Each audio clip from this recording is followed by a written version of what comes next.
na bino bandeko balandi ya Congo Millennium na yebi ke bozali penza ebele kolanda émission na biso l'invité ya mokolo ya lelo o tozali penza na esengo ya koyamba pona bino national honoraire batobengaka ye na kombo ya fils mukoko kasi na présence pe ya bakombatant nyonso ya UDPS bango penza baloba te ba wana bango pona ekolo bolanda penza émission ya lelo tozali na esengo ya ko présenter yango pona bino mbote na national mbote mama Tatiana National balandi ya Congo Millennium bazali kolanda yo lobby ozalaki présent na Fatima na ndenge penza ba yo opposition balobaki te bapesa biso message moko poto luka koyeba candidat commun ya opposition eleka na ina ndenge nini. Ouais, merci beaucoup Tatiana. Lobby tozala na Fatima tokende ko se présenter pour biso UDPS toza ouvert na o tobengi unité ya opposition dans la diversité. Tokendaki j'avais accompagné le secrétaire général Bao Bamona na babilili na ba chaîne locale Bamonaki likambo ya motuya tokendai kuna ya lagi nanu likambo ya candidat commun opposition te pour na biso UDPS on ne doit pas mettre la charrue devant le bœuf, c'est-à-dire candidat commun opposition et comme aneti priorité au moment feti yango nanu basombi matungulu te feti yango nanu basombi be piste c'est-à-dire ba préalable nanu monsieur Kabila a respecté yango te dans ba préalable autolobby décrispation politique non machine à voter toboyi pe kolongola kalamba o ya koma kabiliste représentant ya UDPS autolobby to changer bandima ya batu ya MLC ya biso bazoboya topesi mwa ba condition libération ya média ba condition topesa ki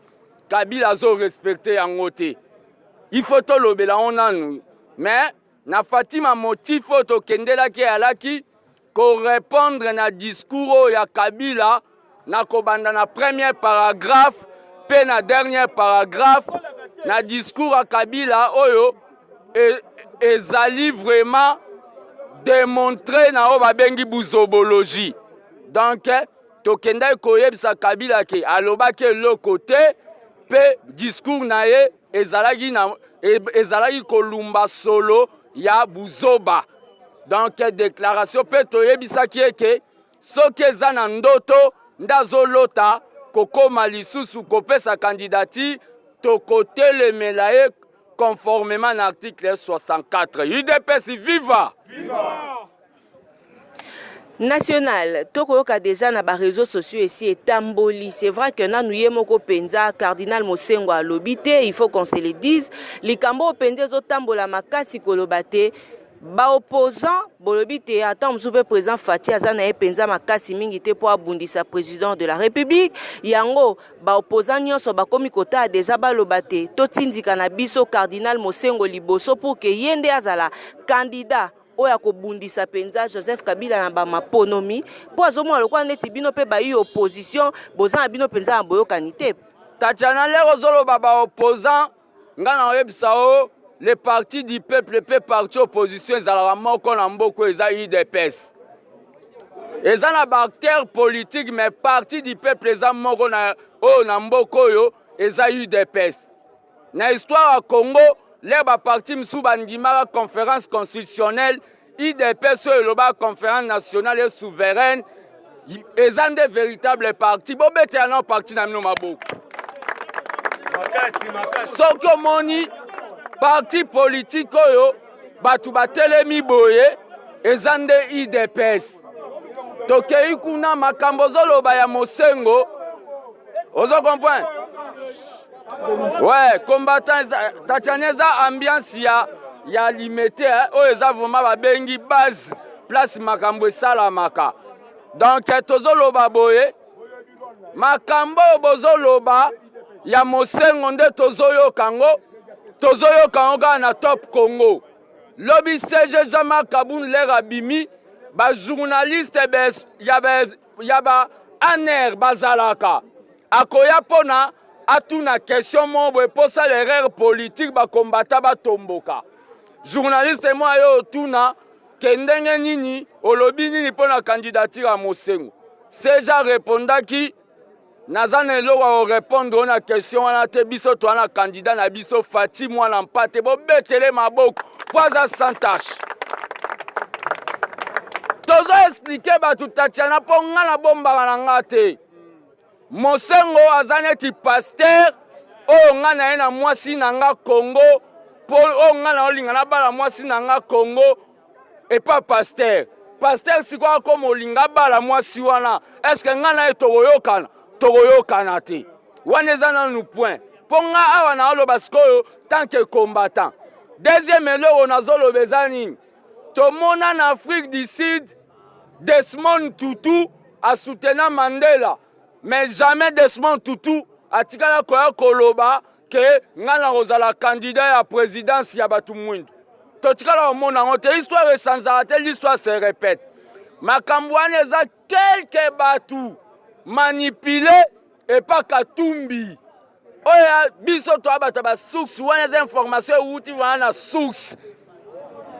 Katumbi amoni kazana mitifa Kabila ya makamna bango ya ba coopération na bango commission uranium Kabila kanela ke soka comme l'aéroport andila rokangae ake oyebisa groupe moya ba chrétien que basa la pétition pour ba mener au Mosengo abima candidat eze loko bazo salango et pas ba tout oyo bazana Katumbi ba obeta ba calcul politique pour bazo mona ke IDPS ba nationaliste so ba komi na bukonzi bango histoire na bango tiyezwa koya ba otikalaka lisusu kozwa bukonzi te yango nde ba olinga ba bare route na Félix tozo éveiller population makambo ya Mosengo wana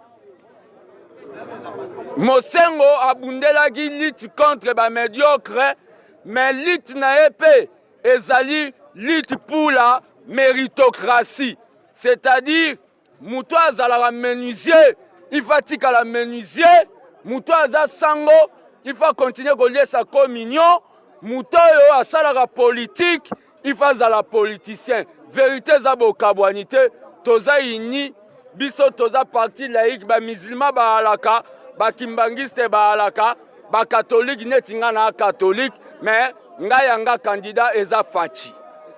Merci beaucoup National. Tout le BAP Likambo parce que Kalamingi était le 1er août et Zozala arrivé. Il y a moi Lamboka Jean-Pierre Bemba Gombo Bino Bayi Depes. Bozo Zelango Neni. To Bozo Bang a déjà arrivé na Erosa Bino Mwa Boninganité. Bon abiso ko arrivé à Mbembeza non événement. Eza nango ka ke leader ya parti mo boazoya toko memangote na mapeka to moi la mboka zozonga azana liberté ya circulation kobanga lero kobanga na ebite to bangi nani to banga ene logo te 2006 eza lelo te ozo comprendre 2006 eza lelo te na 2006 ndembemba babundaka na Kabila ala na mandefa pembete Congo lelo zwi ba lire mususu Congo lelo Félix Tshisekedi a sa tondi sa Sainte-Thérèse meeting thermomètre bobete ana Fatima bo petozo banga na biso mbemba te po biso maboko na biso eza pembe biso to simba jamais o babengi toloba jamais na ba congolais que so bobimi na kolakisa bino ngana na ba soda to menaça jamais ba congolais des morts tozo banga na biso pembe te po biso tokenda kokota na makambo ya batu na mboka mo boye te tozo banga mbemba pete donc na minute biso totikala kosimba ekofinte totikala ta koboma mpuku ya ndako ya bakongolais te toza bano violent donc bakongolais mpe baza bazoba te na cadre ke baya kopesa su monsieur Jean-Pierre Mbemba bapesa ye susu bukonzi tozobanga ye te aya tokopotana tokotala critère à liboso il faut la sans tâche il faut ala nano sala na ba médiocrité ozomona te gazane déjà o babengi personne non grata et l'axini donc personne mobo n'est pas choisi donc muto na minute yo o aza valable o ba congolais ba olinga ba mona vraiment que image à sika eza Félix.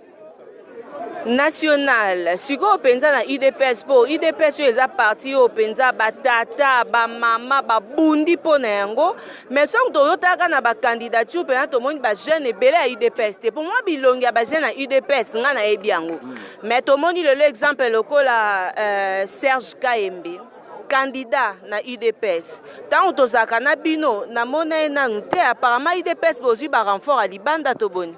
Bon, le problème est que Tatiana n'a pas la polémique sur ça. Au moment où na IDPS adhésion et ça la niveau ba cellule. Nga na membre ya cellule ba Serge Kayembe te côté Vandak. L'aime sous Serge Kayembe à monaki pe na statut IDPS ba lobby l'adhésion est libre. Serge Kayembe ko à la monaki na kende na kota na IDPS na ko télémelete. Vous comprenez? À côté, maintenant, il y a des lomba parlementaires debout baza déjà. Azo bangisane mutute.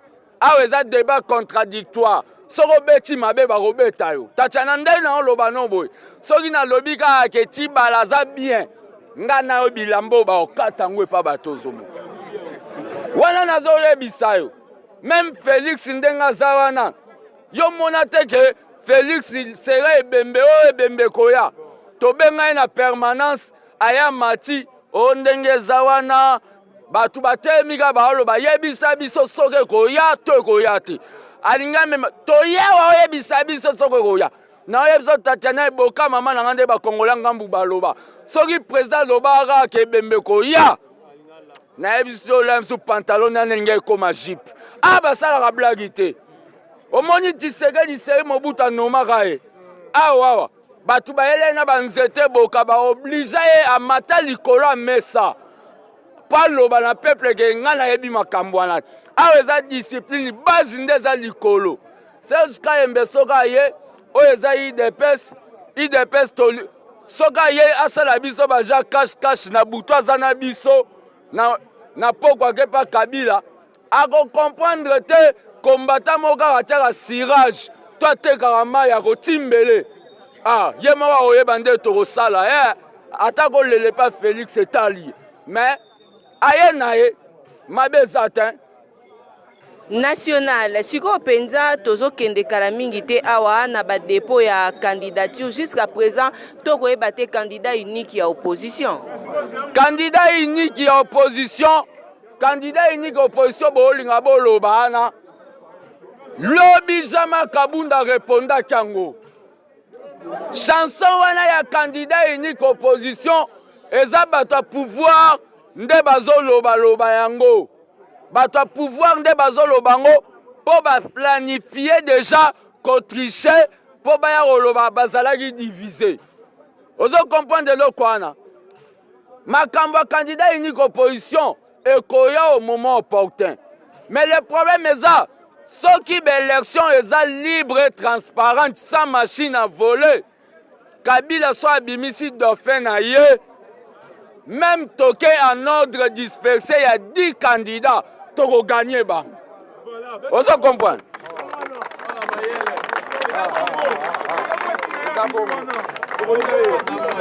Même à 8 mois sinon livre, à Tchewa toko gagner.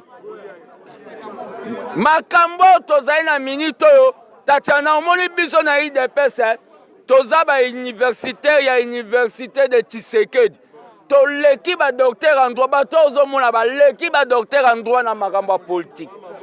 Eza na 3 personnes.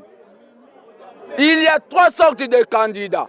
Il y a des candidats de visibilité pour Tatiana mona eka ke ya zala candidat atika na kombo ya candidat. Il y a les candidats pour déstabiliser l'unité à peuple. Donc, après cette candidature, pour Katara, Bavoya, Batakota, Bandundu. Na tribalisme. Il y a les candidats pour conquérir le pouvoir pour l'intérêt du peuple. Oh, Félix Aza. Donc, on a 3 sortes de candidats. Et ça fait un candidat Msoussou, candidat leader, président de la République, mais il y a Lupangu. Bah, il n'y a bien pas même na Malou. Parti na sokeka na maluku kota pankwango ezala raté. Mais après ces candidatures pour la nini, pour la négociation politique, Félix Atouna yo Olingo Zanani, Nani, au ministre d'État chargé de la reconstruction. Soki ka bayebi siege okosalango ako retirer ne candidature. Tozo banga na biso bango ten. Kandi sokoza mobile bakatumbise basangana na ensemble bakegunda na place na Sainte-Thérèse. Batondi na mbongo. Bakora otondisa. Candidat eza oyo tokendai na meeting batu bake makolo bazongi ne sengo. Ye wana yende Fati Mokonzi. Il n'y a pas de comment. Pourquoi batu balinga kondi ma réalité makamundenge zo kendete? Batu bazo boya. Oh ayebi politique oh mais bazondi mate ponani. Yo ka suba mubak. Yo tuna mwana kibasa zalai na meeting à Sainte-Thérèse. Yo na mona kyo zalai na se. Mwana kibasa zalai na meeting. Biloko ya mona kiwana Tatiana na ebisiyo. Ezaba biloko Tshisekedi na ebitelem so abendaka mwana na pesaka ya na ndenga mystique. Donc na ebisiyo wana ezaba plein o ba Nelson Mandela basala na ba ANC. Bo bete na Fatima Boko. Toke na ba question. Président Fils Moukoko, on continue. Président Fils Moukoko. Si vous pensez na balandi nyonso oyo bazolanda parce que to comme opusa na biso na suka ya émission na biso ya mokolo ya lelo président soki ezaki na message mo national esengeli na yo opesa par rapport ya matali kaka politique na République démocratique du Congo. Ouais, par rapport na makambo yo etali politique en République démocratique du Congo tant que secrétaire national Oyo Tshisekedi Tiaka avant Koufa. Secrétaire national honoraire, combattant, parlementaire debout. Peuple congolais, c'est comme Balo Soro Lali. Nazo pesa un message de la diabolisation, message ya kanda. Et ça, mais colère si colère.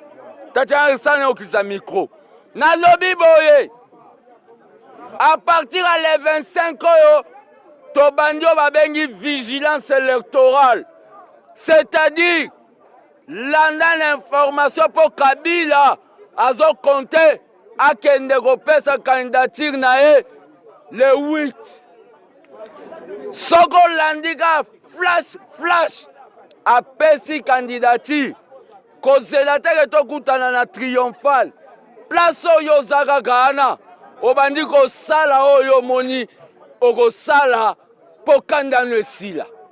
Tokoya kokuta na biso tuka na Kingakati. Na Kingakati wana leo tokokutana na ba kit na ba mesa tokomema ona cité na bangando message nazoloba na bino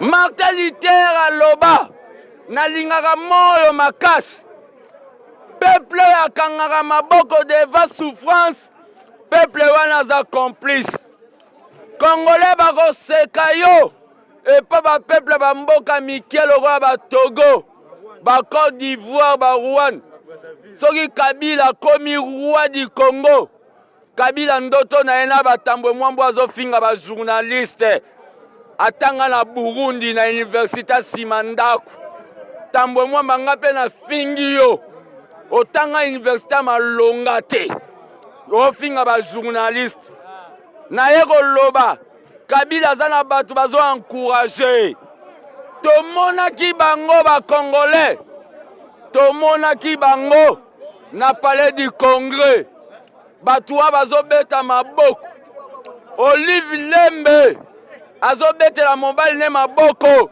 ndenge mobile nazo sakana na biso peuple congolais ngonga yango ebeti Congo Olive Lembe toko kanga yo po Kabila kokima kosundola yo na bana ozande kwa mwasi ya zoba toko kanga yo toko chao na kasonde batia mwasi ya Laurent Gbagbo ba condamné 20 ans pour la minute peuple congolais soki Kabila leki kaka dirait à le 25 ti le 8 apesi candidature na ye atumboli yo eza neti aye kobotolo mwasi na yo oyo eza droit na yo ya vote aye kobotolo botelema tolongola kobanga message nange kozala bota chana.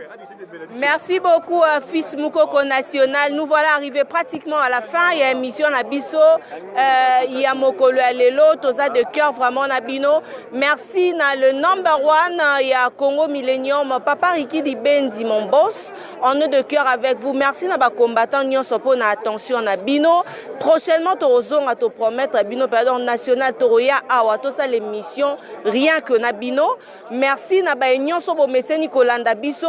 Boza tellement ébélé bao bolingara biso. Merci à Guigui Kabouya Cité des Oliviers, l'homme des dieux évangéliste. Merci encore une fois et bon retour au pays na l'homme de Dieu Père Condé et bonne guérison na moto penza moto na Nzambe tolingara mingi John Butuku bonne guérison na yo. Merci à Pauline Misaka, Irène Baelo, Cécile Osango ya Serge Katembo, Boza Ebele ba diaspora nyonso bolingara Tatiana, Eric Lusandu le noble, Paulin Polécha. Merci encore une fois, Impress à New York, Alain Moukeba. Je suis de cœur avec vous et bon retour au pays à Maître Tramontina. Bon retour au pays, Nabaïnion, Sorobozan, Kinshasa, Bolingara Tatiana. Et merci aussi à John Chimbalanga, le number one. Il y a Elonga Foot. Je suis de cœur avec vous, Boza tellement et Belebino, Bolingara Tatiana. Vous continuez toujours à s'abonner na Congo Millennium de Golmavinga le roi, Motema la reine Agnès. On est de cœur avec vous. Merci à toi, Jires Mwanda. Triple brassard. Merci à tout le monde. Bino bayo nyonso bolingara biso bo continuer. Bayo nyonso pe bo sepela mokona mino ambota maleo to pesi bino ba joyeux anniversaire. Os osango les patrons, je suis de cœur avec toi et aussi à champion à ma gauche éternel champion et à Gelor Congolo, mon cœur te salue. Je vous aime beaucoup. Ceux qui nzambe azongité, retrouvez-nous prochainement dans numéro Moussou toujours na kati émission na biso l'invité Bobo Tobondeko Eko ba Korenier na mabota mabino. Allez, au revoir. Merci.